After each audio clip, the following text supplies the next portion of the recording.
अमरावतीच्या 2019च्या निवडणुकीवर मोठी हालचाल बघायला मिळणार आहे।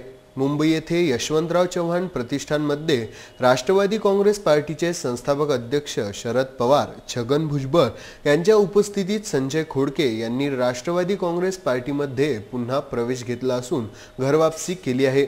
त्यांच्या या घरवापसीने शहरात कुठले रंग बघायला मिळणार आहे हे अत्यंत चुरशीचे राहणार आहे। माहितीनुसार महाराष्ट्रामध्ये नवीन राजनैतिक समीकरण बनताना दिसू शकते। शरद पवार यांनी बहुजन समाज पार्टीकडे मैत्रीचा हात दिला आहे। राष्ट्रवादी काँग्रेस व बहुजन समाज पार्टीचे महागठबंधन झाले तर विदर्भ क्षेत्रात मायावती सोबत संयुक्त सभा घेतली जाणार आहे। येत्या निवडणुकीला बघता हे महागठबंधन होण्याची शक्यता दिसत आहे। या समीकरणाचा भाग संजय खोडके यांच्या घरवापसीला देखील समजू शकतो। खोडकेंच्या घरवापसीने राष्ट्रवादी काँग्रेस पार्टी आनंदात आहे, परंतु अचानक झालेल्या घरवापसीवर प्रश्नचिन्ह निर्माण होत आहे।